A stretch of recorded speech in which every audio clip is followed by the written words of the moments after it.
j'ai toujours pensé qu'il y avait 99% à jeter dans l'art contemporain. Tu vois Pompidou dans ses costumes, tu te dis, ouais, bah, le mec, il va aux fraises comme ça, quoi. T'allais en costume au Ouais, collège? ouais. Je différencie quelque chose de joli de quelque chose de beau. Pour moi, le beau, il est absolu. Il a un B majuscule et il englobe quelque chose d'esthétique, d'intellectuel. Il va plus loin. Il y a des valeurs, il y a une façon de penser, il y a le bien. Il y a plus un sens grec.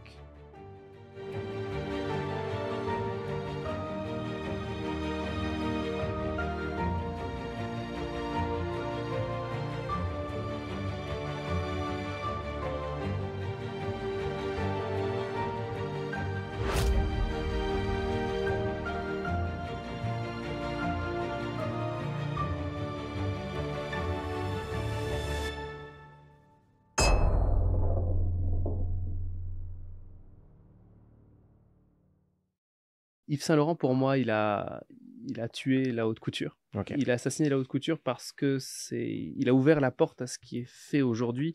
Il a ouvert la porte au côté très artistique. Ouais. Et on s'éloigne du vêtement. On s'approche de la prestation artistique et on s'éloigne du vêtement. Mais c'est vrai que moi, c'est ce qui a fait que je tarde un peu avant de m'intéresser à tout ce qui tourne autour du sartorial, parce que la seule image que j'avais de la haute couture, c'était des sacs poubelles qui cramaient, Oui, il y c'est avait ça. de la fumée. Bah, après, bon, le sartorial n'est pas la haute couture. Ce sont deux mondes différents. Mais quand on parle de sur-mesure et de vêtements d'atelier, on voit toujours tout de suite l'image de la haute couture. D'accord, mais c'est quoi la différence entre les deux du coup? La différence, c'est à la base, étymologiquement, c'est homme et femme. Ah bah oui, ouais. Voilà, le sartorial est censé être donc le sartorial, le tailleur, est censé être un vêtement tailleur Ouais. fait pour homme, et la haute couture est quelque chose qui est censé intervenir pour les femmes. Et de manière générale, les autres grands noms, t'en penses quoi aussi? Bah, pour moi, il y a une fracture à partir de Saint-Laurent. D'accord. J'adore les couturiers que sont Balenciaga et Christian Dior, puisque c'est quelque chose de très difficile finalement d'inventer un style, de réfléchir à toute une époque en créant des choses qui sont portables et qui plaisent. C'est plus facile d'avoir un rapport artistique déconnecté de la rue et simplement pour faire du génie créatif. Je dis pas que Saint-Laurent était déconnecté, je dis qu'il a permis qu'ensuite on tombe dans des dérives. J'apparais un peu conservateur, mais voilà. Alors, en fait, ça c'est marrant comme réflexion. J'avais pas pensé dans ce sens-là. C'est-à-dire que, en gros, voilà, faire le génie créatif entre guillemets est plus simple que de chercher à faire les beaux costumes, les belles pièces Oui. qui iront à Monsieur Tout le Monde. Moi, je pense ça parce que faire quelque chose qui est à la fois créatif, artistique et qui sort de ton propre génie, mais qui en même temps prend en compte le fait qu'il va être apprécié et porté par des individus qui ne sont pas toi, c'est là le vrai génie. C'est savoir se mettre au niveau des gens, savoir leur faire comprendre à quel point c'est artistique et plaisant, mais en même temps que ce soit concret et exploitable. Ok, j'ai jamais vu le truc dans ce sens-là. Parce que maintenant, quand tu vois des défilés de certains créateurs qui ont du génie, qui sont des talents dans leur domaine, tu te dis jamais je ferai porter ça à ma femme à un événement. C'est trop. C'est pas faux. Voilà. Alors que quand tu vois des défilés d'avant Saint-Laurent, ou même à l'époque où Saint-Laurent était chez Dior, tu te dis oui, on pourrait imaginer, alors c'est les codes d'une époque, c'est les styles d'une époque, mais tu peux tout à fait imaginer l'acheter à ta femme, à ta mère, je ne sais pas, tu vois. Ouais. Tu te vois, toi, une petite robe en viande ouais, voilà, ta femme. robe en viande, faut pas la porter longtemps, quoi. C'était Lady Gaga qui a fait ça, je crois. Ouais, mais je crois tu vois, là, pour le coup, ça rejoint un exercice artistique. Ouais. À la limite, faire des costumes pour le théâtre ou pour des shows comme ça, ouais, je trouve ça bien. Mais ne va pas dire la mode est dans la rue. Si tu fais des robes en steak de viande. Ouais. Tu vois. Ok. Mais est-ce que la rue, elle est pas un peu décevante aussi, des fois, quand même? Enfin, je veux dire, si le réflexe va être plus, surtout aujourd'hui, au jogging qu'au costume. Oui, ça c'est vrai. Mais c'est quand même la rue qui gouverne, de toute façon. Et est-ce que ça plairait à tous les grands amateurs de vêtements et de costumes que tout le monde s'habille pareil? Alors, dans le fond, tout le monde va te dire oui. On œuvre tous pour un monde plus élégant. Mais dans le fond, tu te sens bien d'être un petit peu différent, d'avoir trouvé ton costume, d'avoir trouvé ta ligne, ta coupe, ton tailleur. Donc, il y a quand même un peu d'ego qui joue. Donc, si tout le monde avait accès aux mêmes choses que toi, il y aurait une compétition sur autre chose. Et l'écart se créerait sur d'autres choses. Ça, je pense que c'est une tendance qui est en train de se dessiner, mais qui se voit avec l'art sartorial qui commence à prendre un peu d'intérêt aujourd'hui en France. Et d'ailleurs, c'est marrant qu'on lui donne un nom parce que avant, il n'y avait pas besoin de lui en donner. Oui, c'est vrai. C'est quelque chose d'assez moderne de devoir le nommer. Non, ça s'appelait juste s'habiller. Voilà. Et ça, on le voit avec ça, mais je pense qu'on le voit avec tout. C'est-à-dire qu'il y a, à force d'avoir tout homogénéisé, il y a une sorte de volonté de fond de rechercher à nouveau du personnalisable, personnaliser quelque chose qui te correspond. Oui. Ça passe par le vêtement, mais je pense que ça passe aussi par, ça va passer par de plus en plus de produits comme ça, où on va avoir la recherche un petit peu plus du sur-mesure. Ouais. Et je pense que c'est une tendance de fond qu'on va voir émerger avec le temps. Et la France a un coup à jouer là-dedans. Parce qu'on est quand même avec l'Italie, enfin les pays latins de manière générale, on est les pays de l'artisanat. Oui, complètement. On en parlait la dernière fois, genre sur les boulangeries. Ouais, Je oui. regardais un petit peu. Bon, c'est un truc qui n'a aucun rapport, mais, mais on en discutait la dernière fois. On regardait le marché des boulangeries. Voilà, chacun son passe-temps. Et, et je regardais, et en fait, le marché sur tout ce qui va être boulangerie en Europe est à peu près 200 milliards. Ouais. Et la boulangerie, c'est le genre de truc. Alors oui, tu peux en ouvrir plein, tu peux faire la chaîne, mais ça reste quand même quelque chose qui est resté assez artisanal. Et tu regardes juste aux États-Unis, c'est que 30 milliards. Et dans le monde entier, c'est 400. Donc, c'est-à-dire que juste l'Europe représente la moitié. Donc, il y a une mentalité qui est quand même bien particulière liée à ça. Et je pense qu'aujourd'hui, entre guillemets, un réveil européen serait de ce retour de l'artisan, de ce savoir-faire-là, où en fait, on est prêt à mettre un peu plus, mais pour le produit qualitatif en retour. Ça arrive de plus en plus. Le problème, c'est que l'artisanat, le luxe s'est emparé de l'artisanat. C'est ce qu'a fait superbement LVMH, c'est qu'on a dit maintenant l'artisanat, ça devient du luxe. Parce qu'on va te faire des vidéos promo avec des mecs qui font les clous à la main, qui font les coutures, qui font les dorures à la feuille d'or. Sauf qu'avant, c'était simplement synonyme de qualité, pas forcément de luxe. Et on a créé un tel écart entre la qualité qui est devenue le luxe et le reste, que forcément, il y a un écart de prix et de culture aussi. On a attaqué un petit peu directement. Oui. Peut-être que ça serait intéressant que tu te présentes un peu plus avant sur les différentes activités, etc., pour tous ceux qui te connaissent pas. J'ai toujours trouvé que c'était un exercice assez difficile de se présenter. Mais non, bah écoute, moi je suis avant tout galeriste et courtier d'art. C'est mon métier principal. Donc le courtage d'art, mettre en relation des collectionneurs, des artistes ou des pièces historiques avec des collectionneurs français ou même des fondations privées, des musées, des choses comme ça. Et à côté de ça, je suis un grand amateur de vêtements, d'art de vivre. Donc j'ai fondé un peu avec plusieurs amis autour de moi les soirées sartoriales. Donc l'idée de réunir tous les amateurs de vêtements.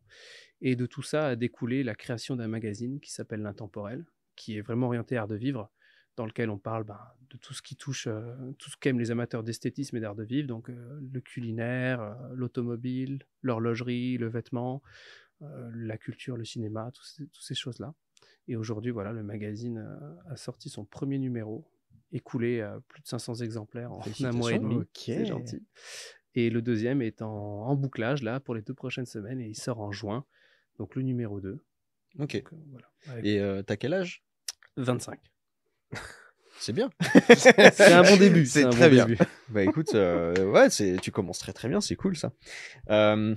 Bon, donc là, t'en as bien fait le tour. En fait, je me demande sur la partie art, etc., t'as commencé quand ça? Parce que 25, là, t'as déjà... Alors, j'ai fait, au sortir du bac, j'ai fait sciences politiques à la fac de Lille. D'accord. Pendant 3 ans. Et au sortir de là, j'ai été un petit peu dégoûté de la politique. J'ai fréquenté pas mal de gens. Quand tu es étudiant en sciences politiques, tu es actif dans la politique. Ça m'a un petit peu dégoûté et je me suis dit finalement, pourquoi pas faire quelque chose de plus égoïste, quelque chose qui te plaît à toi, sans vouloir forcément être utile à la société. J'ai toujours adoré l'art et l'esthétisme. Je me suis dit, je ne sais pas peindre, je ne sais pas spécialement écrire, je ne sais pas photographier. Par contre, je sais vendre. Donc, pourquoi pas aller vendre de l'art? Donc j'ai fait une école de commerce d'art à Paris et j'ai monté ma boîte de courtage. Donc j'allais voir des artistes, j'allais voir des collectionneurs, des investisseurs et on essayait de rendre tout ça logique. Et je travaillais avec différentes galeries et j'ai travaillé 2 ans avec une galerie qui me plaisait bien. Et quand la galeriste est partie à la retraite, elle m'a proposé de prendre la suite. C'est comme ça que je me suis retrouvé galeriste, en fait. Un petit peu par hasard. Attends, là je perds le compte. Du coup, tu as 25 ans. J'ai 25. Je suis sorti du bac à 18. Oui, c'est ça, on a le bac à 18, ouais, c'est ça. Ouais. 18. 18, 19, 20, je sors de la fac. 21, 22, l'école de commerce d'art, j'ai fait 3 ans en un an. Comme j'avais déjà des acquis Ok. de la fac, on a fait un système spécial. Je me suis dit, je sors de 3 ans d'études, je vais pas retaper 3 ans d'études. Oui, bah oui. Donc voilà. Et en 2 ans, j'ai monté ma boîte. Et Ouais, donc après, c'est assez récent en fait. oui, c'est ma société a 3 ans. Et ça fait 1 an et demi que j'ai la galerie. Ok, d'accord. C'était compliqué de se lancer dans le milieu de l'art.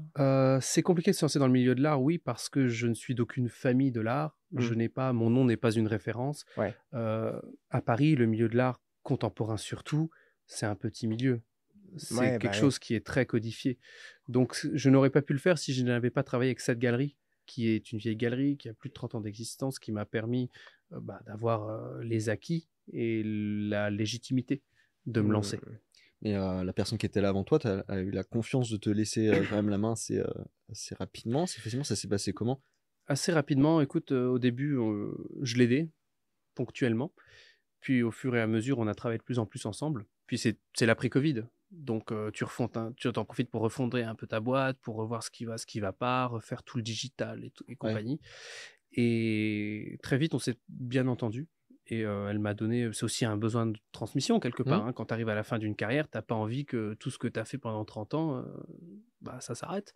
Ouais. Donc j'étais aussi au bon endroit au bon moment, où elle m'a appris à gérer, à faire la suite. Et voilà, c'est comme ça que la confiance s'est construite. Et puis quand elle est partie, j'ai pu reprendre. Et sur l'aspect de l'art contemporain, j'aimerais bien avoir ton avis là-dessus. C'est le sujet c'est vrai qui que prête souvent à débat. C'est vrai que c'est un sujet qui prête beaucoup à débat, surtout pour moi qui n'ai jamais aimé l'art contemporain avant d'y travailler. D'accord.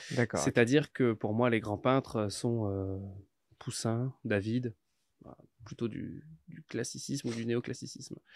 Et donc, j'ai toujours pensé qu'il y avait 99% à jeter dans l'art contemporain. Ouais. Mais pour moi, quand tu déplores quelque chose et que tu veux le changer, ça sert à rien d'y être étranger. Vouloir changer le système en habitant dans la forêt, ça ne te fera pas changer le système. Par contre, vouloir changer le système en essayant de l'attaquer de l'intérieur, de modifier de l'intérieur, ça c'était intéressant. Et je me suis dit, si je travaille dans l'art contemporain, je vais pouvoir utiliser toute mon énergie à mettre en avant ce qui pour moi vaut le fait d'être appelé art. Parce qu'il y a tellement à jeter.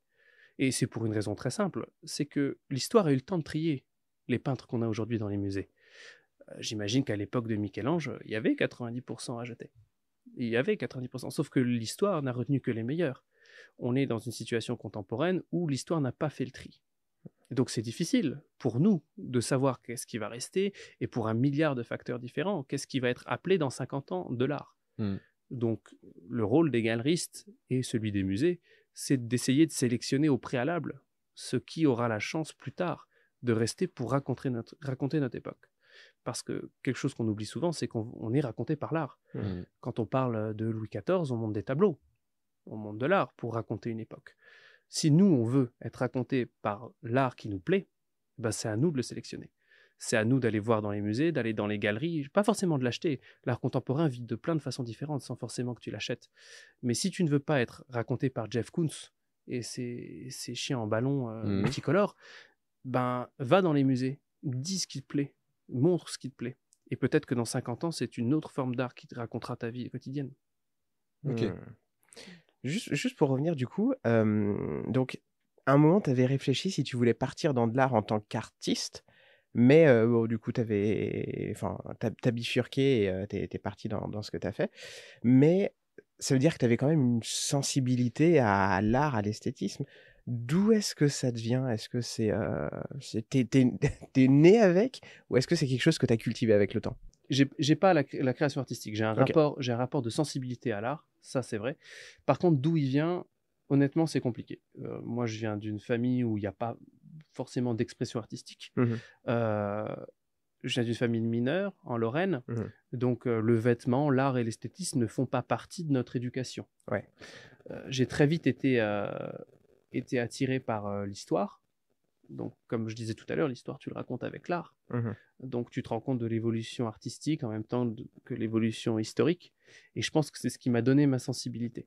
Après, je pense que de façon innée, tu as plus ou moins une sensibilité pour certaines choses. Ouais.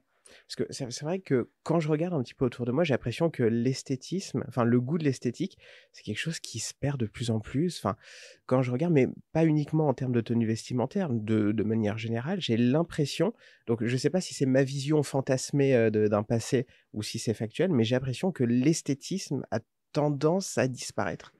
Moi, j'ai une petite remarque là-dessus. Moi, j'ai l'impression qu'il y a aussi un lien avec genre cette tendance là. Je la perçois plus, on va dire, chez les classes plus hautes socialement que celles plus basses. Comment dire? Tu vois, par exemple, tu vois tout le scandale autour d'Aya Nakamura pour les JO. Ouais. On peut le mettre dans la même ambiance. Mhm. En fait, j'ai l'impression qu'il y a une sorte de l'élite actuelle, on peut l'appeler comme ça, a une perception de ce qu'est la culture populaire. Tu parles de l'élite monétaire. Ouais, ceux qui prennent les décisions, quoi, les décisionnaires Ouais, ok. de manière générale aujourd'hui, ont une capacité, essayent comment dire, par électoralisme, pour plein de raisons différentes, de dire faut que je plaise au peuple sur des trucs qu'eux-mêmes détestent, parce qu'on va pas me faire croire que c'est Ségolène Royal ou je sais pas qui écoute Aya Nakamura, c'est pas trop leur délire. Mais et comme si il fallait s'abaisser à ce niveau-là, alors que le peuple lui-même il écoute ça parce que c'est rigolo, mais lui-même ne considère pas que c'est de la grande musique. Et il y a une sorte de mélange comme ça très bizarre qui se fait, et où du coup, bah, ils vont choisir ce genre d'artiste. Et c'est le peuple qui lui-même râle après en disant mais qu'est-ce que c'est que ça? Et c'est aucun rapport avec du racisme. Ils auraient pris un Joule pour moi, mais ils auraient hurlé de la même manière, tu vois. Ouais. Et c'est cette sorte de confusion qui est faite. Je sais pas, je sais pas si c'est de la bêtise ou si c'est de une forme de qu'est-ce qu'on pourrait dire, comment dire, tu vois, comme si tu exécrais un petit peu ce qu'il y avait d'en bas là, tu vois, qui pue un peu des pieds, tu vois. Je sais pas d'où ça vient, mais moi j'ai un peu ce sentiment-là, tu vois. Et du coup, ils ont ce rapport-là très bizarre à la culture, et où c'est plus, entre guillemets, d'ailleurs, je pense que tu dois le voir dans les milieux sarto, etc., il y en a beaucoup qui viennent pas forcément de grandes familles, etc. Bien sûr. Je pense que les origines sociales ne doivent pas beaucoup compter dedans, tu vois. Oui, je pense pour moi, il y a une chose qui résume absolument tout ça et qui pour moi est la cause première de ce que tu disais sur le manque d'esthétisme ou même sur le fait que c'est plus forcément les classes traditionnelles qui ont le rapport à l'esthétisme. Pour moi, c'est la facilité. La facilité est le premier des problèmes de notre société actuelle. Alors toutes les sociétés depuis Juvénal ont leurs déboires, leurs débauches. Ça, voilà, faut pas se croire que nous on est plus perdus que la société romaine d'avant l'Empire. C'est ridicule. Par contre, notre gros problème, selon moi en tout cas, c'est la facilité. On choisit la facilité et ça nous écarte de l'artisanat, ça nous écarte de l'esthétisme, ça nous écarte du travail, de l'exigence et de ce genre de choses. On choisit la facilité dans l'architecture, on choisit la facilité dans le vêtement, on choisit la facilité partout. Et ça nous force à tourner le dos à des choses qu'on décrit aujourd'hui en tout cas comme étant futiles. Pourquoi à l'époque, je sais pas, vers 1900, une boîte d'allumettes ou une boîte de cigarettes était forcément ciselée si tu avais les moyens, elle était dorée à leur fin, etc. Aujourd'hui, on demande à une boîte de cigarettes de ne pas s'ouvrir dans la poche, par exemple. Donc, c'est la solution de facilité. Pareil dans le vêtement. Tu veux un beau costume, mais tu le veux vite. Puis, tu le veux proche de chez toi, tu veux pas attendre. Je connais des gens qui vendent des costumes à même prix qu'un prêt-à-porter un petit peu faussement luxueux, sauf que la différence, ils disent, oui, par contre, moi, c'est 3 mois de délai. Voilà. Solution de facilité, voilà, tu choisis l'autre. Forcément. Et la facilité, elle se sent même dans l'art contemporain, puisqu'on parlait d'art contemporain. Mes artistes abstraits, j'aimerais bien leur demander à chaque fois, et je le fais quasiment dans tous les cas, pour des artistes que je ne connais pas en tout cas, vous êtes capable de me faire un portrait. Vous êtes capable de me peindre quelque chose vraiment académique, et ensuite m'expliquer pourquoi vous avez choisi l'abstraction. Parce que l'art contemporain peut être aussi une solution de facilité. Donc la facilité, pour moi, résume tous ces problèmes où on préfère prendre l'autoroute plutôt que de descendre la Nationale 7. En gros, c'est ça. Alors qu'en général, c'est quand tu vas prendre les petites routes en France que tu vois les plus beaux paysages. Bien sûr, et Ouais. puis le voyage fait partie, enfin le trajet fait partie du voyage.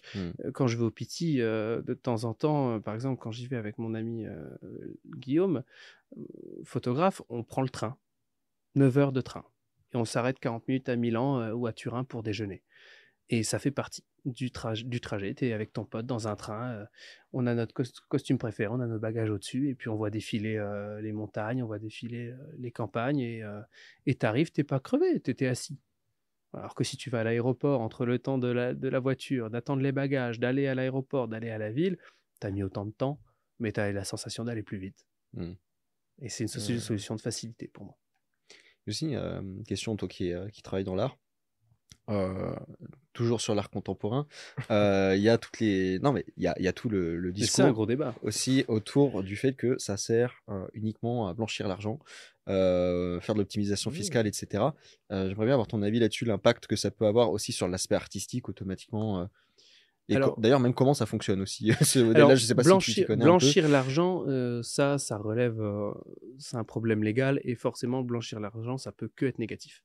Par contre, servir à défiscaliser ou à placer de l'argent, ce genre de choses, pour moi, c'est que du bénéfice. Pourquoi? Parce que le milieu de l'art et le milieu de la culture sont pas des choses qui se financent facilement. On vend pas des parapluies quand il pleut. On s'achète pas des œuvres d'art comme ça, comme on s'achèterait une paire de chaussures. Donc, cet argent-là, il sert. Et il sert souvent bien, parce qu'il va servir à des fondations, à des musées, à des galeries ou même à des artistes. Alors évidemment, certains en profitent, ils n'en ont pas besoin. Mais ça finance tout ce milieu-là. Et je trouve ça très bien qu'on puisse défiscaliser sur de l'art contemporain. Il y a des conditions. Pour optimiser ta défiscalisation, il faut que l'artiste soit français, qu'il soit vivant. Ça peut que être bénéfique, puisque directement ou indirectement, ça profitera à l'artiste, puisque ça fera monter sa cote, ou alors peut-être qu'on lui achètera directement à lui. Donc je préfère qu'on défiscalise l'argent dans un milieu qui a une vocation quand même si, comme je disais tout à l'heure, tout n'est pas bon dans l'art contemporain, mais c'est quand même une branche qui a pour vocation de servir la culture et l'éducation, au moins le développement intellectuel, plutôt qu'on défiscalise dans une branche qui soit purement boursière ou purement industrielle.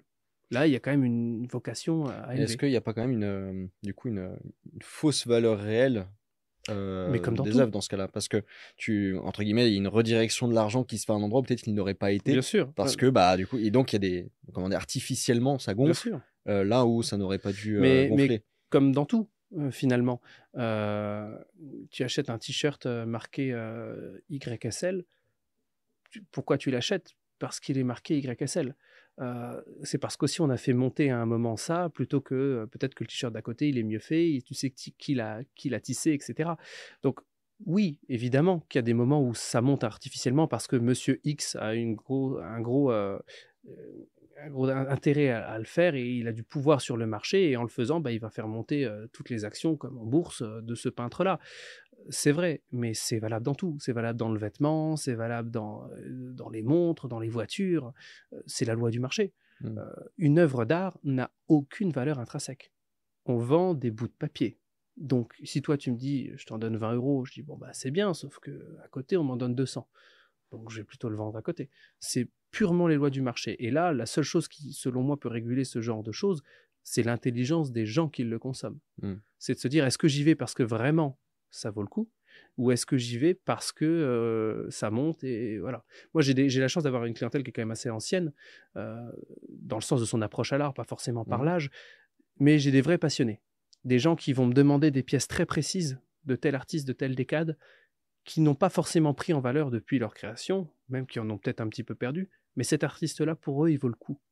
Donc ils vont le faire quand même. Et eux, ils vont à contresens du marché. Sauf que s'il y en a beaucoup qui font ça, même malgré eux, ils vont remonter un petit peu le marché. D'accord.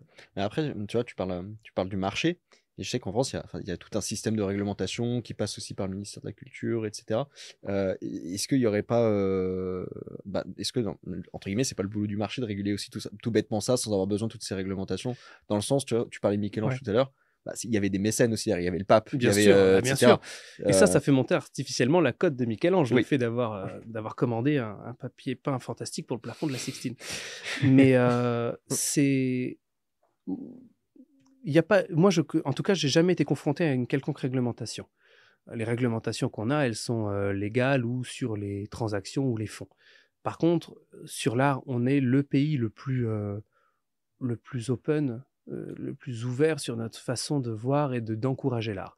On a des subventions, on a des choses, les artistes peuvent monter eux-mêmes des expositions, des choses comme ça.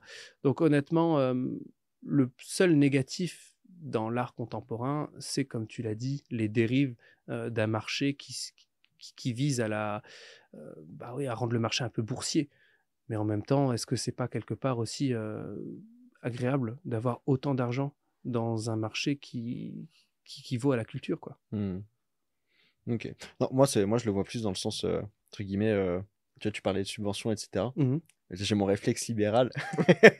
Et moi, je me dis, justement, ça sera le marché qui décidera de qui est méritant ou qui ne l'est pas. Oui.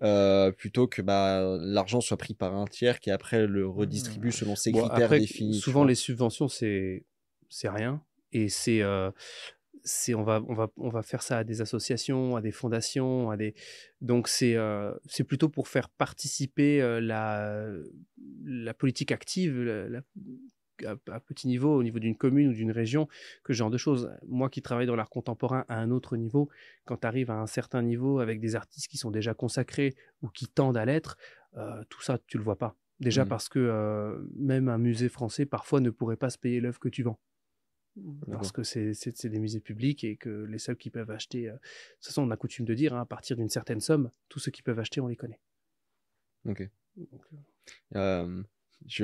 Grand sujet, grand débat. Je l'avais gardé en mode pour la fin, mais tant qu'on est sur l'art, je me dis c'est le moment. Pour toi, qu'est-ce que c'est le beau? Qu'est-ce que c'est le beau? Tu vois, je te l'envoie comme ça. Qu'est-ce que c'est le beau? Et je me dis, tu as forcément dû y réfléchir un bon moment. Donc, j'y réfléchis à un bon moment, surtout que le sujet du premier numéro du magazine, c'est où en est le beau. Et parfait. Donc, pour moi, le beau, déjà, il n'est pas esthétique. Je différencie quelque chose de joli de quelque chose de beau. D'accord. Pour moi, le beau, il est absolu. Il a un B majuscule et il englobe quelque chose d'esthétique, d'intellectuel. Il va plus loin. Il y a des valeurs, il y a une façon de penser, il y a le bien. Il y a plus un sens grec quand même à tout ça. C'est l'idée que le méchant, il est laid, le gentil, il est beau. Il y a forcément quelque chose qui dépasse l'esthétisme dans la beauté. Quelque chose que tu ne t'expliques pas. Ça aussi, c'est important. Quand tu es face à une toile, un tableau que tu adores, que tu trouves beau, tu ne sais pas pourquoi. Tu peux te dire c'est bien dessiné, c'est joli. Tu peux critiquer l'esthétisme, mais pourquoi tu le trouves beau? Pourquoi tu le trouves plus qu'esthétique? Parce qu'il a un message, parce que le message te touche, l'époque te touche, le peintre te touche. Donc le beau, pour moi, il véhicule tout ça, des valeurs de vertu, d'honneur. Il véhicule aussi des intentions qui sont foncièrement bonnes, et puis évidemment de l'esthétisme, du détail, du travail. C'est tout un microcosme. Aujourd'hui, on n'a plus qu'un mot pour dire ça, beau. Et souvent, quand on le dit trop vite, on veut dire joli. Et c'est dommage. Alors que en latin ou en grec, tu as des dérivés de ce mot qui te permettent de toucher plein de formes de la beauté, qu'elles soient esthétiques, intellectuelles, parce qu'aujourd'hui, à part le beau, le bon et le bien, c'est très restreint. Donc pour moi, le beau, il englobe vraiment tout ça. D'accord. C'est intéressant parce que c'est vrai que des fois, quand je regardais des œuvres, je sentais bien l'esthétisme, mais ça me procurait pas une émotion, ça me donnait pas une sensation de beau, alors que pourtant, factuellement, l'œuvre... C'était joli. Voilà, ouais. factuellement. Ouais, bien sûr. Donc c'est que je me dis qu'il y a quand même des nuances que j'arrive pas forcément à exprimer. Oui. Peut-être parce que je manque de vocabulaire, mais peut-être aussi parce que je trouve que il y a peut-être pas suffisamment de mots en français pour décrire un petit peu ces différentes nuances.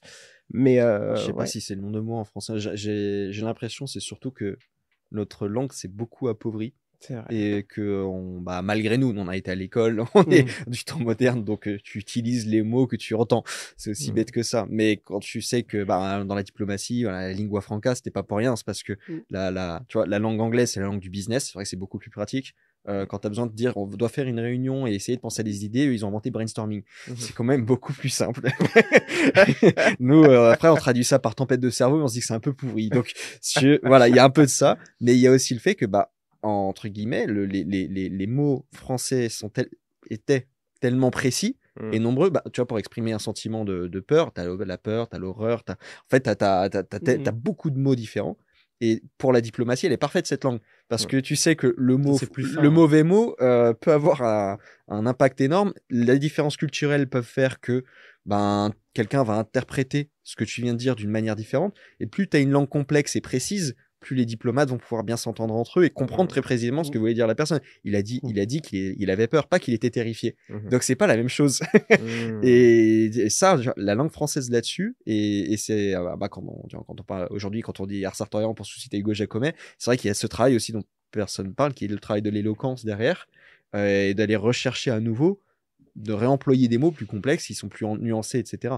Et c'est marrant parce que quand moi vivant en Italie, je vois, alors eux aussi la langue s'est appauvrie, mais c'est drôle de voir que elle s'est appauvrie, parfois ils ont gardé les mots différents. C'est-à-dire que, par exemple, ils disent negozio, le négoce. Donc aujourd'hui, les Français qui disent un négoce, il n'y en a plus beaucoup. Mais chez eux, c'est resté comme ça. Et donc tu retrouves plein de mots. Et quand j'ai appris, moi, à parler italien, j'ai réenrichi mon vocabulaire français parce que je retrouvais des mots que j'employais plus du tout. Par exemple, c'est dangereux chez eux, c'est pericoloso, périlleux. Ouais. Et donc j'ai plein de mots qui me sont revenus comme ça. Donc en fait, un truc tout bête, peut-être pour reprendre du vocabulaire. Alors évidemment, il y a le fait d'ouvrir un dictionnaire, ça peut aider. Mais juste le fait d'apprendre une autre langue latine, tu reviens sur beaucoup de mots que tu as oubliés en français. Oui, souvent, ils t'orientent vers un sens où tu n'y aurais pas pensé. Ouais, exactement. Et ça, tu vois, je suis complètement d'accord avec ce que tu dis, et j'irais même encore plus loin. Tout à l'heure, on était en train de dire que la langue s'appauvrit, mais je pense qu'il y a vraiment un lien qui est assez étroit. En plus, j'avais lu ça dans un article scientifique. Il y a un lien très étroit entre la pensée et la langue, en fait. Et que c'est les mots qu'on arrive à... Enfin, c'est les mots qu'on utilise qui permet au cerveau de pouvoir classifier les concepts. J'avais lu un truc qui parlait juste des couleurs, pour revenir un peu sur, sur l'art. Et l'article expliquait qu'avant, on n'avait pas de mot pour désigner orange, en fait. Qu'avant, c'était juste du rouge, en fait. C'est une variante de rouge.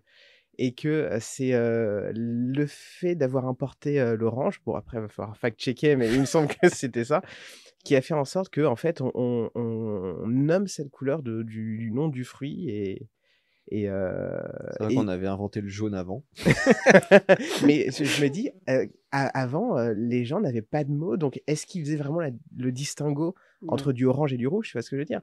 Donc je me dis, en fait, l'appauvrissement de la langue a quand même un impact aussi sur la manière dont on gère les concepts et donc la manière dont on pense. Je sais pas si... Bien sûr, ouais, complètement. Il y a des auteurs antiques qui déjà décrivent dans leurs ouvrages comment dire, une reformulation du latin ou de la langue, et certains mêmes auteurs latins qui vont écrire certains mots en grec ou certaines idées en grec parce que pour eux, l'idée est mieux expliquée comme ça. Donc oui, je te rejoins totalement. Par contre, c'est vrai que faut pas nous l'imputer à notre époque, et que je pense que c'est aussi les langues, elles évoluent. Tu as des périodes riches, tu as des périodes pauvres. Et nous, on est peut-être effectivement dans une période pauvre. Après, il y a peut-être aussi un besoin... c'est neutre en fait. Il y a des fois, il y a besoin d'écraser, de supprimer pour pouvoir remettre quelque chose de nouveau par-dessus. Donc c'est peut-être parce que nous, on a connu la période où on a perdu beaucoup de choses, que les périodes d'après, ils vont recréer par-dessus. Et puis peut-être, je nous souhaite d'y être encore, vont recréer par-dessus, et quelque chose qui au final est plus adapté à l'ère du temps et en fait plus efficace que ce qui existait avant aussi. Donc il faut pas toujours prendre le truc d'un point de vue négatif, c'est juste l'époque est comme ça. Et sur les études dont tu parlais, moi j'en ai vu aussi une qui liait le nombre de mots que tu connaissais à la violence dont tu étais capable. Oh, c'est intéressant ça. Comme si le fait que tu manques de mots pour exprimer ta pensée te crée de la frustration qui ressort en violence. Sur ton physique, ouais, d'accord. Et c'est et donc en soi c'est possible parce que c'est vrai que quand tu vois les gars qui t'agressent dans la rue ont rarement un vocabulaire très fleuri. Ouais. C'est Et puis même quand tu vois des mecs qui se prennent la tête à la télé, Oui. celui qui arrive plus à se défendre, bah, il va se lever. Oui, exactement. Mm. Celui qui a plus les mots, hein, c'est celui qui va finir par Ouais, mettre le coup. complètement. Bah, souvent, les gens qui se prennent la tête à la télé, c'est qu'ils expriment des idées qui sont pas incompatibles, mais qu'ils l'expriment de manière simpliste, ce qui donne l'impression que les idées sont incompatibles les unes avec les autres. Encore une fois, la facilité. Ouais. C'est plus facile de mettre à soi l'auditoire en facilitant un maximum la comparaison, quitte à mettre de côté certains degrés de ton argumentation qui seraient pas faciles à comprendre. Pour moi, c'est le problème de tout. Bah, La oui. solution de facilité. Hmm. C'est en ça que je déteste les sophistes. Tu parlais de la télé. Mm. Tu t'en penses quoi, toi, du style vestimentaire actuel des présentateurs et des hommes politiques aussi? Oui. Alors, le présentateur, pour moi, il est un outil. Donc, il est habillé par des marques ou que ce soit publicitaire ou non. J'ai un très bon souvenir, par exemple, quand j'étais plus jeune, d'Antoine Decaune qui présentait Le Grand Journal. Il est habillé par Lanvin, il me semble. Donc, j'en garde un bon souvenir dans le sens où il est utilisé pour. Un homme politique, pour moi, c'est différent. Il est censé renvoyer une image qui peut être personnelle. Mm. Et le double problème de l'homme politique, c'est que quand il est en fonction, bah, il est censé véhiculer l'image de sa fonction. S'il est président, carrément l'image du pays. Et donc là, pour moi, c'est essentiel de faire attention à sa tenue. Et c'est trop dommage parce que pour s'attirer le respect, la sympathie ou le vote d'une partie de la population, on va faire une croix là-dessus. Parce qu'aujourd'hui, quand tu dis j'ai un costume à 1500 €, la plupart des gens vont te dire c'est waouh, plus que mon SMIC. 1500 €, c'est Ouais. infernal, quoi. Ouais. Donc si tu dis à ces mêmes personnes j'ai un costume à 8000 €, 5000 €, les gens vont dire bah ça va, à la présidence on se fait plaisir. Alors qu'un costume à 5000 ou 8000 €, souvent il est en bespoke, donc le mec a passé 70 heures, 80 heures à le coudre à la main, les mesures ont été prises sur toi, etc. Les drapiers, c'est de l'artisanat. Et donc, tu fais le calcul, hein, si tu le réduis au temps de travail, aux matières premières, aux charges, etc., tu as un costume à 8000 € qui peut être de fabrication française, qui peut te permettre quand même d'avoir une certaine aura. Et pour moi, c'est essentiel, mais par crainte de dire combien ça coûte, eh ben, on me fait une croix dessus. Et je trouve que c'est bien dommage. Il y a quand même des politiques qui s'en sortent bien pour s'habiller. Je pense par exemple à Bernard Cazeneuve ou Laurent Fabius. D'accord. Mais c'est vrai que c'est de plus en plus rare. Honnêtement, c'est dommage. T'as des noms comme ça. Alors, je mets l'alerte. Il n'est pas en train de donner son avis sur un parti politique. Non, c'est l'avis de tenue. comment ils sont habillés. C'est ça, ouais, non. Voilà. Donc, Si on devait faire, oui, comme ça vient, sans parler des bords politiques, je regarde de moins en moins, honnêtement, parce que je suis déçu. Donc, au début, je regardais beaucoup quand je commençais à m'intéresser aux vêtements. Et puis, je suis de plus en plus déçu. Même si on sait que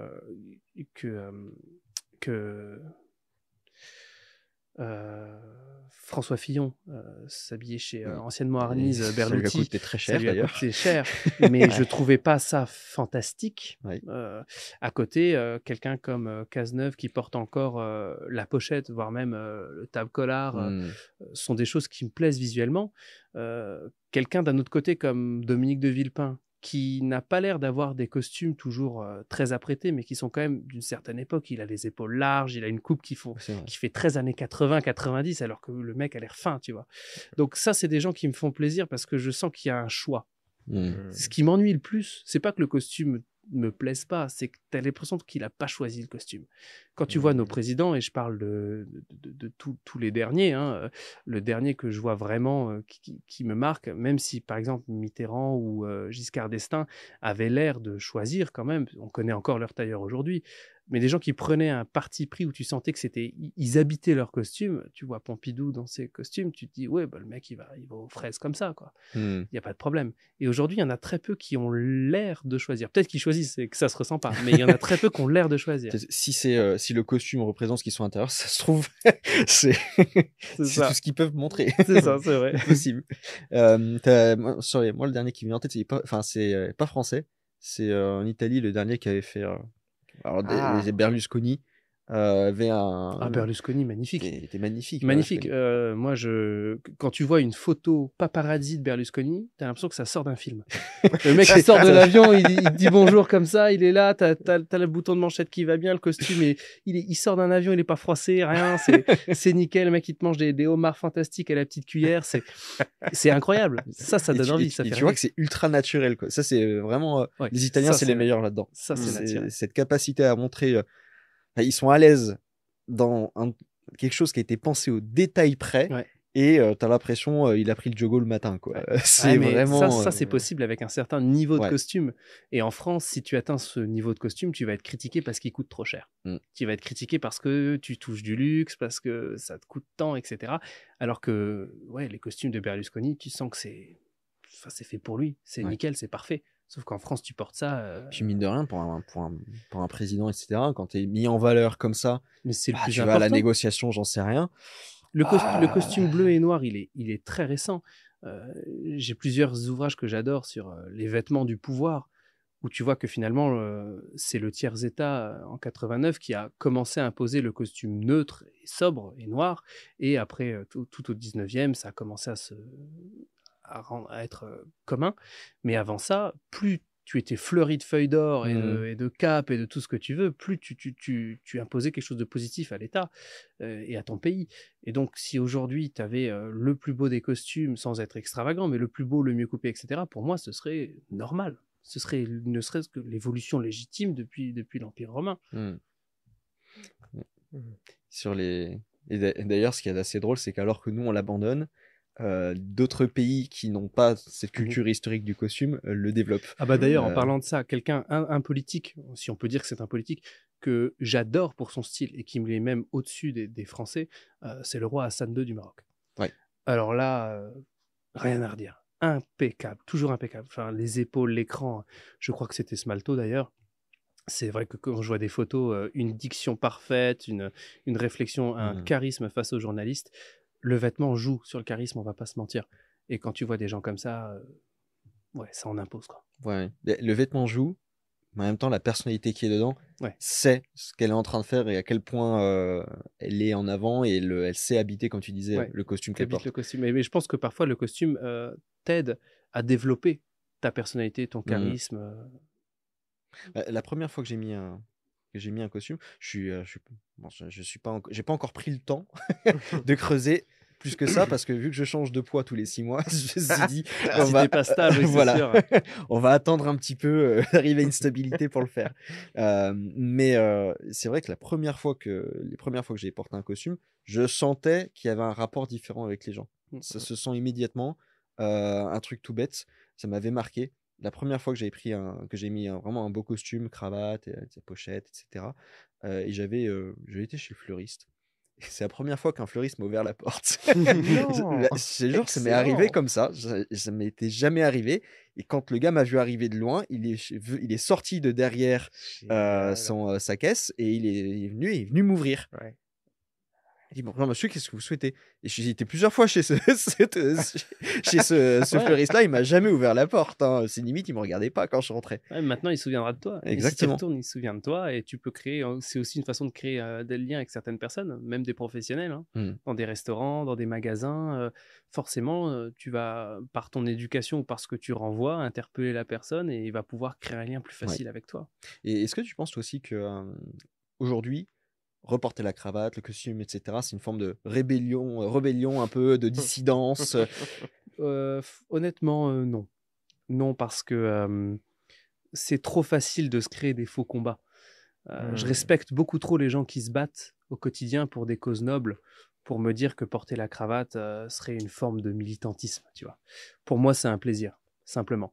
Et c'est même un plaisir de chercher la cravate, de chercher les gens qui... Je serais le plus heureux du monde si c'était normalisé et si tout le monde allait vers ça. Par contre, comme je le disais tout à l'heure, c'est quand même très agréable d'avoir ses références, ses choses, ses coupes, ses tailleurs, etc.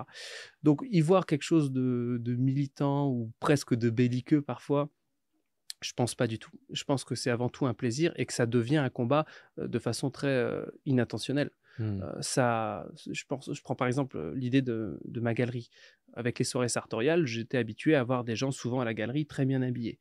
Mais les gens qui viennent au vernissage et qui sont des collectionneurs d'art ne sont pas forcément attirés par le vêtement et la cravate. Et ben après plusieurs soirées sarto, quand j'ai refait un vernissage, des gens que je connaissais depuis 2-3 ans, que j'avais toujours vus en pull et jean, qui ont déjà 50 ans peut-être, et ben ce jour-là sont venus en costume cravate. Et tu t'es dit, waouh, tu as rien imposé du tout, il n'y a pas de dress code, il n'y a rien. Tu viens comme tu veux, depuis la galerie est là depuis 30 ans, c'est toujours fait comme ça. Et là, le mec s'est dit, bah, malgré tout, il y en a de plus en plus, ça me fait plaisir, j'y vais. Donc ça devient un acte de militant, mais passif. Ouais. Où tu laisses faire les choses naturellement, et si tu le fais bien, sans l'imposer à personne, bah, les gens vont se dire, bah, pourquoi pas moi. Moi, je pense que ça peut être un acte un peu provoquant dans les endroits où il a été banni. Ah, ça, oui, C'est-à-dire, par pardon. exemple, aujourd'hui, ça me fait marrer tous les start-upers qui disent qu'ils sont rebelles parce qu'ils vont au travail en t-shirt et en jean. Mais il n'y a rien de plus banal aujourd'hui que de faire ça. C'est une banalité absolue. Il n'y a rien de rebelle là-dedans.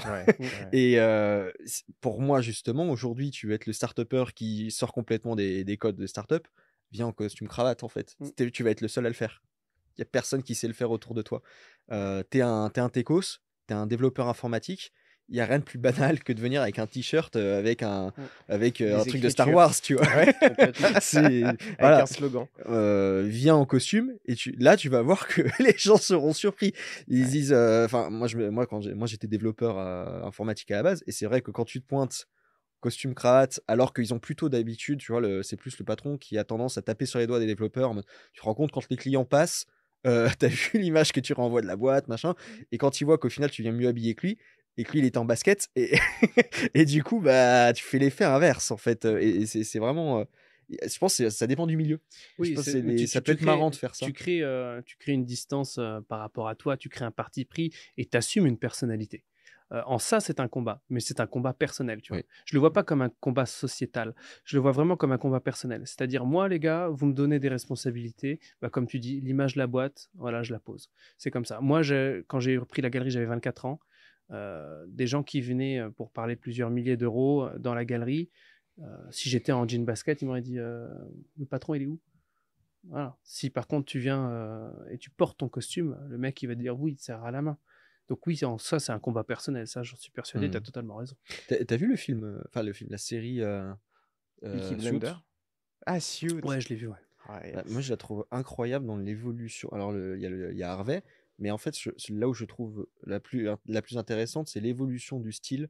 Je sais pas comment il s'appelle le deuxième, j'ai oublié son nom. Oui. Mais Mike. de Mike, le petit jeune avocat, où tu vois l'évolution du style qu'il a au fil des saisons, et où justement ça évolue en même temps que lui-même évolue et prend de l'importance dans la boîte, etc. Et à la fin, je crois qu'il prend aussi le revers de Spectre, il prend un revers en pique aussi, alors qu'au début il avait que des petits revers en Il avait une toute petite cravate fine, il avait un sac en bandoulière et tout. Et petit à petit, son style évolue comme ça, et je pense que c'était un peu la base, enfin c'était la logique d'avant, je pense. Ça se passait limite comme ça, c'est-à-dire tu marques aussi ta position de par ta capacité à faire évoluer ton style. C'est très naturel, c'est forcément un processus de développement.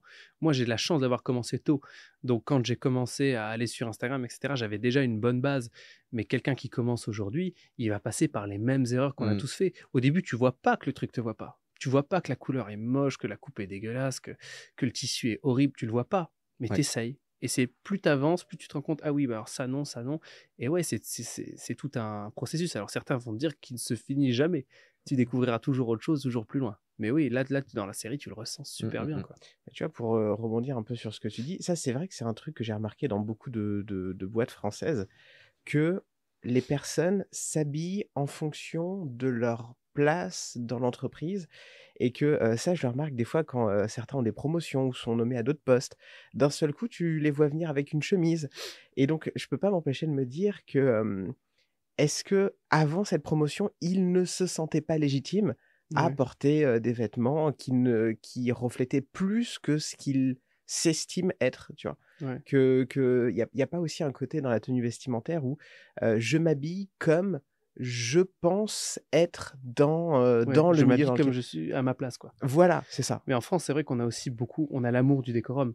On a une société, on a une république très monarchiste, dans ce sens où le vêtement, la Légion d'honneur, quand tu as ta petite rosette au revers, tu as ta petite rosette, hein, que tu aies une cravate ou pas, tu la mets, ta rosette. Donc c'est pareil pour la cravate, c'est pareil pour tout un tas de choses qui sont issues d'un système, je trouve, très visuel et très, ouais, avec des codes esthétiques qui sont très importants. On est vraiment historiquement, on est dans une société de représentation, comme beaucoup de sociétés européennes, les dîners, les entreprises, les sociétés, tout ça. Et ouais, je pense que tu as complètement raison. Et je pense que ce qui est dingue, c'est que c'est inconscient. Oui. Ouais, c'est ouais, inconscient. C'est-à-dire, tu vas te dire naturellement, je ne me permettrai pas d'arriver en 3 pièces C'est alors fou. que je suis en stage. Ouais. Tiens, alors que le jour où tu deviens directeur général, tu vas te dire, bah là, il me faut un costume. Ouais. Bah, c'est pas plus mal quelque part. Ouais. Et je pense qu'il y a. Et en plus, c'est ce que tu disais quand t'arrêtes jamais d'apprendre. Je pense qu'il y a un stade où, quand tu maîtrises bien, tu vois, le fait d'avoir le détail en plus qui fait qu'on va se souvenir de toi, ce genre de truc, tu sais le faire. Ouais. Et je pense que là, c'est le stade où tu commences à être vraiment, vraiment pas mal. Et quand ton vêtement devient un outil, quoi. Ouais, exactement. Et alors, moi, je pense pas être du tout encore à ce niveau, mais par exemple, j'ai une cravate où il y a des petits éléphants dessus. Je sais que si je veux qu'on se souvienne de moi, je mets celle avec les éléphants parce que c'est un peu provoquant. Et les petits éléphants, tu les vois, tu sais tout de suite qu'ils sont là, on voit que ça. Je fais attention au costume que je mets avec pour pas briller dans tous les sens, mais le petit éléphant à la fin, j'ai souvenir, il y a des gens qui me disaient, bah, c'était toi avec la cravate avec les éléphants. Ben, en attendant, En attendant, ils se souviennent de ils se toi. souviennent. Bien sûr. Bien Et je sûr. me souviens même, j'avais fait un truc sur les CV que j'envoyais en tant que stagiaire. Le premier truc qu'on t'apprend sur un CV, c'est à pas mettre de lunettes de soleil sur ta photo, quoi que ce soit. Ouais, c'est vrai. Bah, moi, du coup, je l'ai fait. Excellent. Volontairement, je l'ai mis volontairement. Et je te jure que dans mes entretiens, on va dire, ah, mais c'était toi avec les lunettes de soleil. Alors que le code et justement, c'est le premier truc qu'on t'apprend à faire. Ne mets pas les lunettes de soleil quand même, on doit voir tes yeux. Bon, moi, je les ai mis. Tu vois, j'étais à la plage, j'étais en costume, en mode belle vue devant la plage, etc. Avec les lunettes de soleil. Bah, direct, c'est toi les lunettes de soleil. Parce que sinon, tout ton CV en soi, t'es stagiaire. Ouais, je veux faut dire, te il y a rien démarquer. qui te différencie des autres, quoi.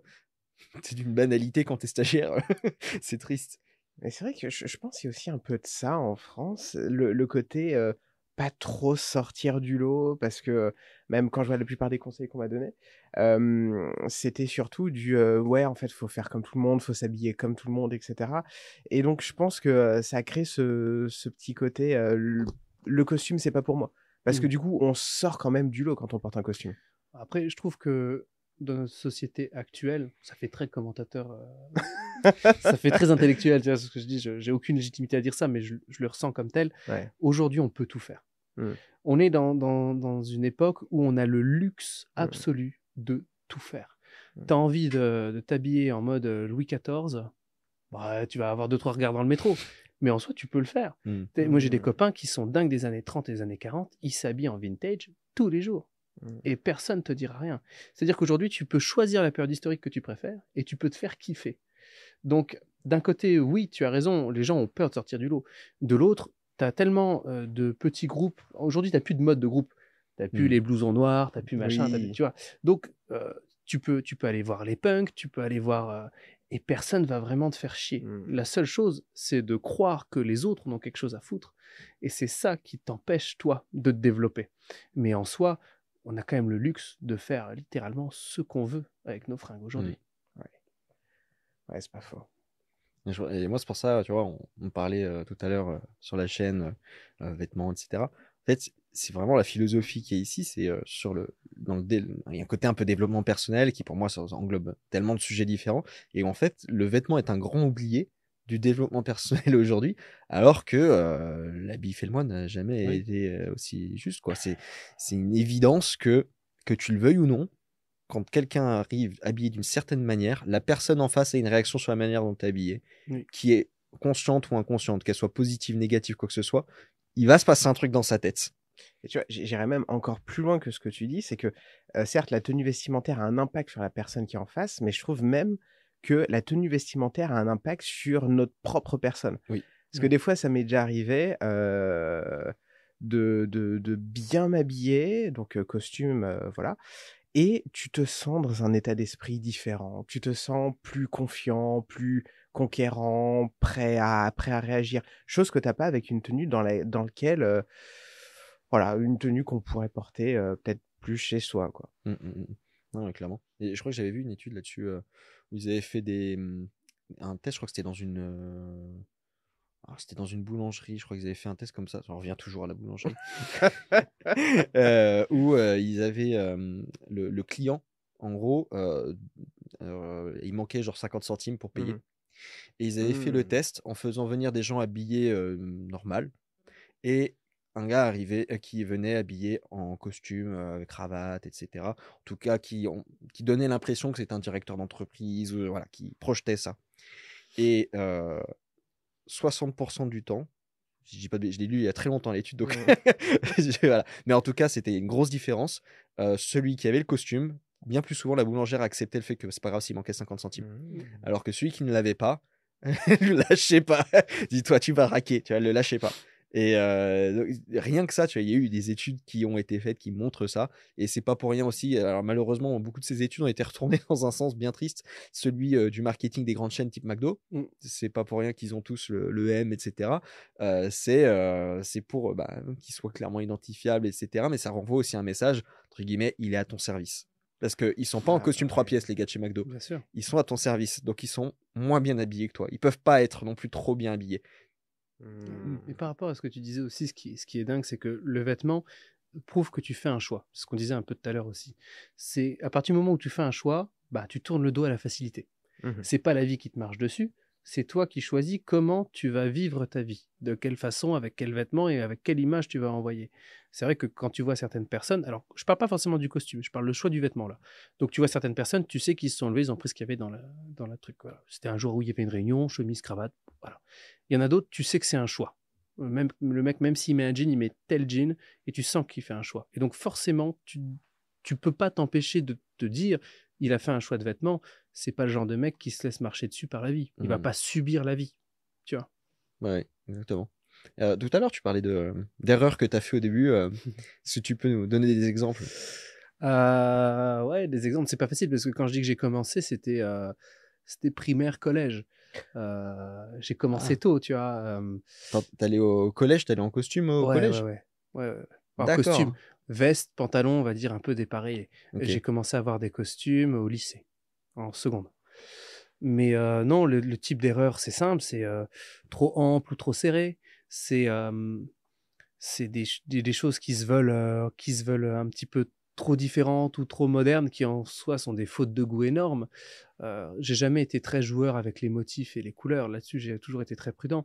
Mais dans les coupes, dans les tailles, c'est difficile de comprendre la taille qui te va, vraiment. Surtout en prêt-à-porter. Après, quand tu arrives dans la mesure, la petite mesure ou la grande mesure, tu vas pouvoir jouer sur le visuel de ta taille. Mais la taille en elle-même, c'est difficile de savoir à quel point il faut être serré, à quel point il faut être ample, à quel point ça te va pas. Ouais. Puis chaque marque est différente. Je pense que la plupart des erreurs, oui, c'était ou alors de se laisser tomber dans quelque chose qui était faussement différent, qui en fait est une faute de goût, parce que tu ne veux pas être classique. Parce que quand tu commences, tu as déjà l'impression d'être arrivé. Ouais. Ça, c'est la première erreur que tout le monde fait. C'est tu commences, tu es sûr d'être arrivé. Donc tu dis, oh, bah, ça va, ça fait 1 an que je m'habille en costume. Maintenant, je peux essayer un Prince de Galles pied de poule bleu. Voilà, tu vois, maintenant que je suis vraiment assis, je vais pouvoir faire ça. Comprendre que tu l'es pas encore, c'est ça. Je pense que la plus grande des qualités, c'est le recul. C'est regarde-toi en photo, mais regarde-toi un maximum et mets-toi dans la peau de quelqu'un qui te voit. Parce que la frontière avec le ridicule sur le vêtement, elle est minime. Et même aujourd'hui, un mec trop bien habillé, ce qu'on disait tout à l'heure, un mec trop bien habillé dans une situation grotesque, il va avoir l'air con. Ouais, non, clairement. Mais je pense qu'il y a des erreurs après, sans forcément que ce soit de toi, que tu peux voir assez fréquentes chez les gens. Il y a quoi, par exemple, comme ça, on leur fait un mini masterclass. Un mini masterclass, trop vite aller vers des choses compliquées. C'est con, mais les bases, elles sont là. Et puis on l'a dit et répété dans plein de blogs, beaucoup de gens l'ont dit, mais t'as jamais fait le tour des grands classiques. Je prends l'exemple du cinéma. J'aime beaucoup le cinéma et il y a des grands classiques que j'ai pas vus, donc je connais les noms. Mais quand je les regarde, quand je me force, enfin, je dis, allez, pose-toi, regarde ce film, bah, je sors du film et je me dis, bah, c'était pas un grand classique pour rien. Il m'a appris les choses. Donc, dans le vêtement, c'est pareil. Ne tourne pas le dos trop vite au grand classique. Avant, tu auras le temps d'aller dans la folie, tu auras le temps de déconner. Faut le faire aussi, quelque part. Faut faire 2-3 trucs un petit peu trop tirés par les cheveux pour que tu te rendes compte. Ouais. La première erreur, c'est ça. C'est pas trop s'éparpiller. Essaie de trouver 2-3 trucs dans lesquels tu te sens bien et comprends pourquoi tu t'y sens bien. Les carreaux, les motifs, les couleurs flash, ça viendra plus tard, tu auras le temps. Une fois que tu maîtrises la taille, ta taille, le plus important, la taille, la coupe, on verra après, c'est quand tu as les moyens, la coupe. Mais la taille et les bases jouent déjà avec ça. C'est déjà tellement énorme. Ça peut être si piégeur que ça, la taille? Oui, parce que on te dit, bah, faut que l'épaule arrive sur l'os, machin et tout. D'accord. Ça, c'est la base. Sauf que la taille, c'est aussi le cintrage, le fit. On parle pas de coupe pour moi, parce que dans le prêt-à-porter, à part à gros niveau, t'as pas de travail excellent sur la coupe. C'est faut que ça aille à un maximum de personnes. Donc, faut pas avoir peur parfois de prendre une taille au-dessus et de faire retravailler certains trucs, tu vois. Donc, savoir ta taille, c'est pas forcément te dire tout le monde la porte slim et serrée. C'est pas pour ça que je dois aller là-dedans. Comme tu peux pas tout de suite accéder à la coupe à certains niveaux, tu peux pas accéder à des coupes qui sont vraiment fantasmées, bah, il faut que tu joues sur les tailles. Ok. Tu voulais traiter sur des petits trucs d'actu. Alors oui, effectivement, donc il y a pas mal d'actu, pas mal qui concerne aussi les tenues vestimentaires, donc ça tombe bien que tu sois là, on va pouvoir avoir ton avis.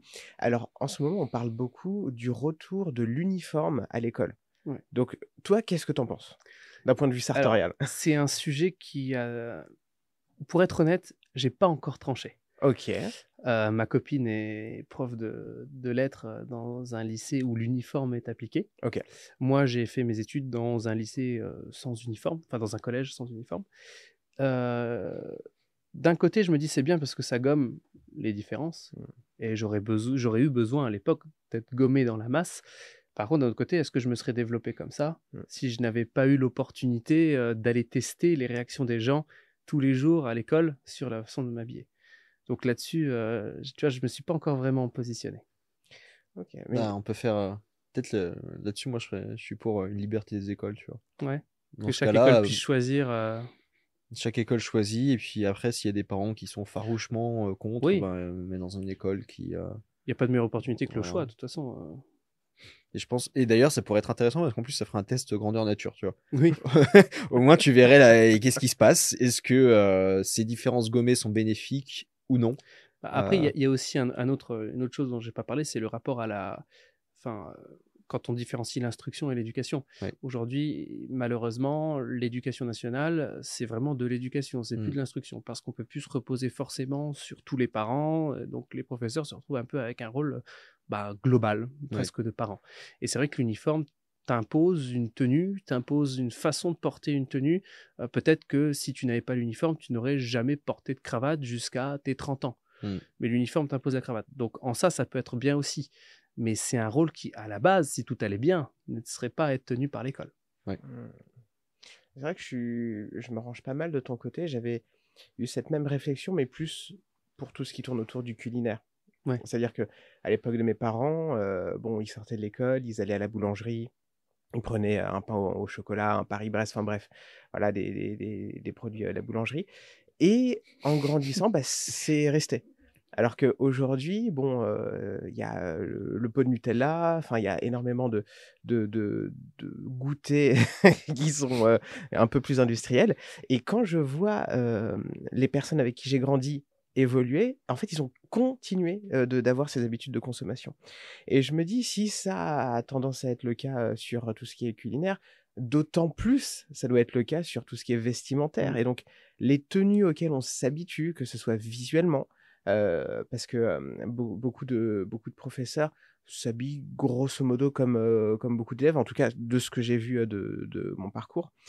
Ça devient la normalité des gens et ils finissent par grandir et évoluer même en étant adultes dans cette normalité. Ce qu'on disait, c'est encore une fois la facilité. Ouais. C'est la facilité du goûter industriel, la facilité du vêtement facile, c'est contraignant une chemise, il faut mettre les boutons. Oui, ouais. Tu vois, c'est bête, hein, mais oui, je te rejoins complètement et ça donne ce côté course à la facilité. Et comme ça, on a parlé une nouvelle fois des boulangeries. Oui, c'est vrai. On est en Exact. train de teaser quelque chose. Troisième fois, c'est vrai. C'est le sujet. Voilà. C'est, Le sujet de fond. Faut qu'on invite un boulanger, clairement. voilà, invité spécial, un boulanger. Posez les candidatures en commentaire. Non, mais n'empêche, je pense que ça pourrait être génial. Moi, j'aimerais bien parler de gastronomie, justement. Bah, toi, tu t'avais parlé aussi un petit peu tout à l'heure de gastronomie. Tu Ah ouais. t'intéresses un peu à ça? Ouais, beaucoup. C'est la chose que je préfère faire au monde, manger. Ah, honnêtement, on se rejoint. Ça, on est d'accord. Je mange pas pour vivre, je vis pour manger. Et ça fait partie de l'art de vivre. Ouais. Encore une fois, la facilité, le temps. Tu prends le temps de manger ou tu prends le temps de Ça, encore une cuisiner. fois, c'est typiquement latin. Oui, c'est très latin. C'est même très français hein, quand même. Mais moi, par exemple, je suis arrivé à un niveau dans ma vie où j'ai la chance d'être mon propre patron et je me dis, je ne peux pas travailler avec quelqu'un qui ne sait pas manger. Je parle pas d'aimer manger, je parle de savoir manger, c'est pas pareil. Parce que tu as le lieu, tu as le tout, tu as la convivialité et toutes les grandes ventes que j'ai fait dans mon métier, je les ai fait au restaurant. Ah, ok. Très peu à la galerie. Donc oui, et puis ça répond à un art de vivre, la gastronomie. C'est un peu la pierre angulaire de l'art de vivre français quand même. Donc j'ai dans le magazine, on a des critiques culinaires, on a des chroniques sur Génial, le ouais. style de la façon de manger, sur les offres que tu as aujourd'hui, puis sur les codes, sur les choses comme ça. Donc oui, pour moi, c'est indissociable de l'art de vivre. C'est même la base. Ok. Et c'est vrai que ça, j'ai mis quand même quelques années avant de m'en rendre compte à quel point en France c'est vraiment ancré. Ouais. Et je m'en suis surtout rendu compte quand j'ai voyagé dans d'autres pays. Et du coup, je comparais un petit peu la gastronomie de différents pays par rapport à celle de la France. Et on sort, mais même pas forcément très très loin. En fait, on se rend compte que, que ça n'a rien à voir. C'est pauvre. Ouais. Écoute, c'est drôle. Moi, je reviens de Sarajevo. Là, j'y étais il y a 4 jours. Et c'est pas mauvais. C'est juste moins ample l'éventail de choix. Mais ça traduit aussi ton rapport à la nourriture. À midi, ils s'assoient pas pour manger. Ouais. En Bosnie, pas forcément. Alors que nous, la première chose qu'on s'est dit quand vous m'avez invité, c'est on va déjeuner et on fait un interview. C'était dans le package, tu vois. Donc, en ce moment, j'ai relu le guide culinaire d'Escoffier, qui est donc le premier des chefs, qui est pour moi un penseur de la cuisine fantastique et un artisan fantastique. Et tu te rends compte que déjà, on a une cuisine très riche, mais en plus, on a perdu énormément. Escoffier considère une grillade presque comme une entrée. Oui. Donc, tu vois, tu dis qu'aujourd'hui, c'est un de nos plats. Et c'est vrai que cet éventail de choix, nous, une viande, on peut te la mijoter, on peut te la griller, on peut te la cuire à l'étouffée, on peut tout faire avec une viande. Ouais. Donc, tu multiplies ça par le nombre de viandes, et plus les sauces, les accompagnements et tout, c'est fou. Mais ça traduit aussi le fait qu'on aime passer du temps à table, que ça fasse partie du décorum, etc. D'autres pays où ils ne se posent pas forcément pour manger, ils n'ont pas l'intérêt de te faire cuire un faisan pendant 3 heures et d'y mettre des truffes. Ouais. Tu vois. Bah oui, mais ça au micro-ondes. Oh, c'est terrible. Mais même la diversité qu'on a en France, là, initialement, je suis d'Orléans. Enfin, initialement, je suis toujours. Et c'est fou le nombre de spécialités qu'il y a en France. Juste, tu tournes autour d'Orléans, t'as des fromages qui sont typiques d'Orléans, t'as l'olivet cendré, l'olivet au poivre.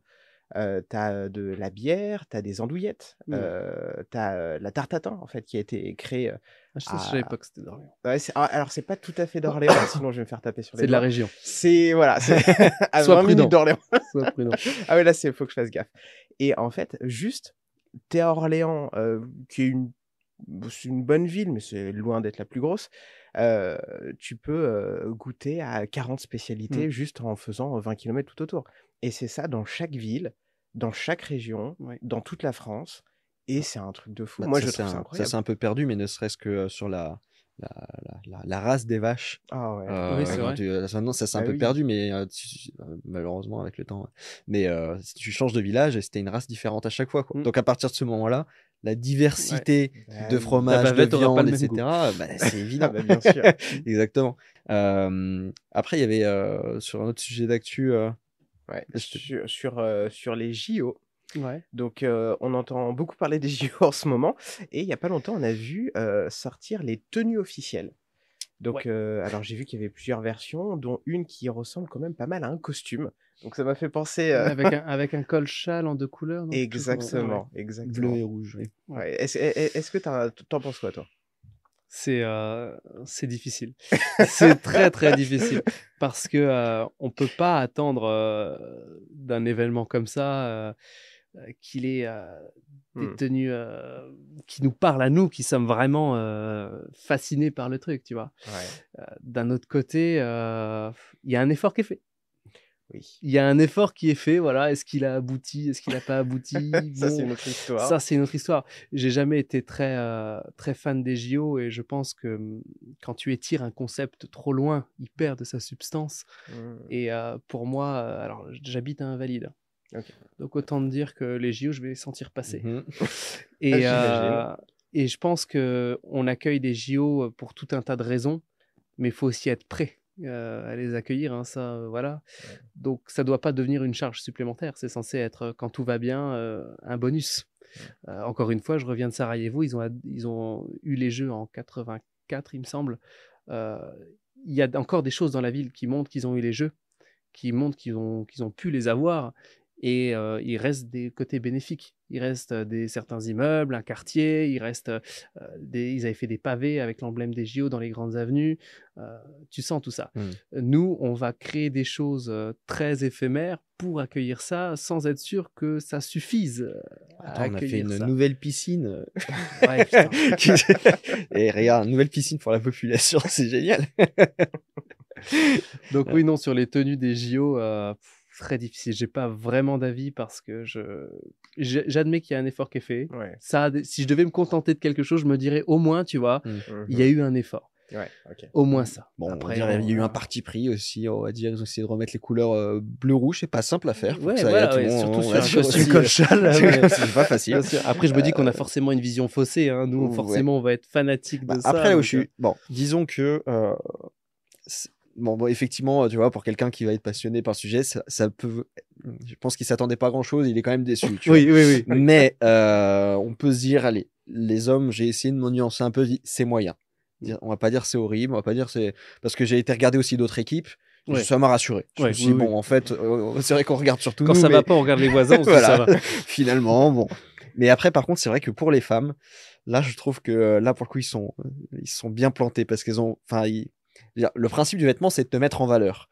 Il y a eu un petit peu cette recherche, on va dire, avec les hommes, c'est-à-dire ils sont athlétiques, etc. Donc si c'est bien coupé, voilà. Pour les femmes, le truc des bardeurs comme ça, c'est vraiment terrible. Ça rend vraiment après, pas. Ça rentre dans un débat politique et sociétal. Mettre la femme en valeur aujourd'hui sans sexualiser trop le corps, etc. C'est un terrain glissant. Ouais, mais c'est quelque chose qu'on savait faire avant. Ouais, mais qu'on ne critiquait pas. Aujourd'hui, tu vas forcément prendre parti en essayant de mettre en valeur une femme de par son esthétisme, et donc c'est risqué. On parlait aussi récemment avec un ami du fait de... C'est un parallèle un peu bancal, mais on fait entrer que des résistants au Panthéon aujourd'hui. Oui. Il n'y a pas de risque. Personne va te critiquer de faire entrer un résistant. Par contre, si tu fais rentrer, je sais pas, un maréchal de Napoléon, ou là, il y a tout de suite quelque chose où tu vas trouver de quoi redire. Et c'est le même problème avec, je pense, avec l'esthétisme des tenues féminines aujourd'hui, c'est que c'est terrain très glissant, quoi. Bah après, est-ce que les vêtements, le but premier des vêtements, c'est pas de mettre en valeur l'esthétique du corps? Si, normalement, enfin pour moi, c'est une mise en valeur. Donc nécessairement, une tenue féminine mettra en valeur, bah, du coup, son physique, en fait. Oui, mais dans quelle mesure on met en avant le physique pour sa beauté ou pour sa sensualité? Ok, ouais. Tu vois, c'est un fil rouge.